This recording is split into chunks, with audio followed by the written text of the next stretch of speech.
Cette vidéo est réalisée dans le cadre du colloque de vulgarisation scientifique La nature dans tous ses états. Elle a pour thème les prévisions océaniques dans l'estuaire du Saint-Laurent. De manière générale, qui dit prévision océanique dit modélisation.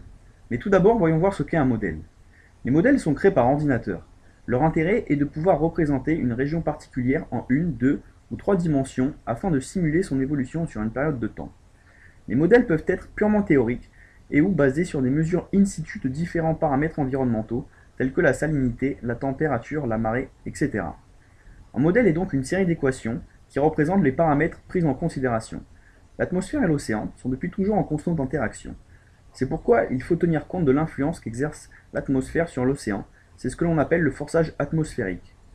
Un modèle atmosphérique comprend par exemple des données sur la tension du vent, les précipitations, l'évaporation et la quantité de nuages, tandis qu'un modèle océanique intègre l'influence du régime tidal et hydrologique du milieu, ainsi que les données glaciaires de surface. Si un modèle océanique et atmosphérique sont utilisés conjointement, ils forment ce que l'on appelle un modèle couplé. Lorsqu'un modèle effectue des prévisions précises, on peut alors s'en servir pour prévoir diverses caractéristiques des océans, qui peuvent ensuite être utilisées pour l'océanographie opérationnelle, la planification des interventions d'urgence, et pour déterminer la santé des océans.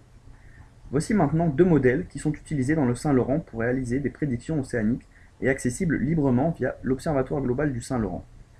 Pour une question de simplicité, ces derniers seront appelés modèles 1 et 2 par la suite. Le modèle 1 couvre la zone de Trois-Rivières à Rimouski. Il possède une résolution de 400 mètres et permet de prédire les courants à partir des harmoniques de marée. La marée ou l'onde de marée est un phénomène dû à l'attraction du Soleil et de la Lune sur la mer. L'onde de marée peut être décomposée en une série d'harmoniques. Un harmonique est une onde sinusoïdale caractérisée par une période, une amplitude et une phase. Les harmoniques se regroupent par groupe selon qu'ils sont plutôt semi-diurnes, diurnes, etc. Ainsi, le résultat des harmoniques donne l'onde de marée. Le modèle 2, quant à lui, possède une résolution à plus grosse échelle, soit 5 km, mais couvre l'ensemble du golfe et l'estuaire du Saint-Laurent. Il s'agit ici d'un modèle océanique tridimensionnel, couplé à un modèle de prévision atmosphérique du Service météorologique du Canada. Il permet entre autres de faire des prévisions de courants de surface, de la température de surface et de divers paramètres sur la glace. Les animations suivantes des modèles 1 et 2 correspondent aux prévisions à chaque heure des courants de surface pour la période du 6 mars 2014, de minuit à 10 h du matin. Ce qui est fabuleux, c'est lorsque les prévisions des modèles concordent les unes avec les autres. Cependant, il arrive que ce ne soit pas le cas. Ici, le modèle 1 prévoit des courants qui se dirigent vers le nord-est, tandis que les courants du modèle 2 se dirigent vers le sud-est-sud-ouest. Dans ce genre de situation, il devient alors compliqué de savoir quel modèle choisir. Récemment, 4 radars haute fréquence ont été installés dans le cadre du réseau d'observation et de prédiction et de réponse de l'environnement marin MEOPAR. Ces radars mesurent les courants marins de surface avec une portée pouvant atteindre 200 km. Dans cet exemple, lorsque l'on compare les courants de surface issus des radars, graphique de gauche, et ceux ici du modèle 2, graphique de droite, pour la même période, les résultats ne sont pas les mêmes.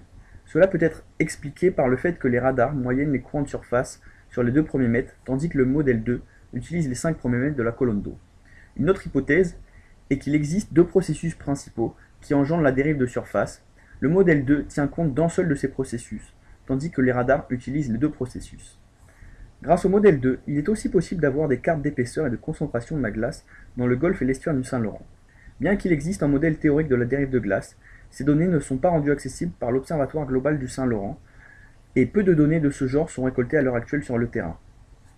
Lors d'une sortie en canot à glace, toujours dans le cadre du réseau d'observation de prédiction et de réponse de l'environnement marin MEOPAR, une balise GPS a été déposée sur la banquise en face de Rimouski. Une fois fixée sur une pancake de glace, la balise GPS, schématisée par la boîte rouge, émettra sa position GPS dès lors qu'elle se déplacera d'au moins 100 mètres par rapport à sa dernière position. Ces données sont par la suite téléchargées sur un ordinateur et permettent d'obtenir ce genre de carte. La bouée s'est tout d'abord dirigée derrière l'île du Bic, pour ensuite longer la côte sud jusqu'à atteindre Sainte-Anne-des-Monts, le tout en une dizaine de jours. Pour récapituler, malgré la complexité de la dynamique du Saint-Laurent, et grâce aux connaissances scientifiques acquises jusqu'à maintenant, l'utilisation de modèles nous permet de réaliser diverses prévisions océaniques plus ou moins précises. Avec l'apparition de nouveaux outils scientifiques tels que les radars haute fréquence et l'acquisition de données comme celle de la dérive de glace, cela améliorera notre compréhension du système du Saint-Laurent.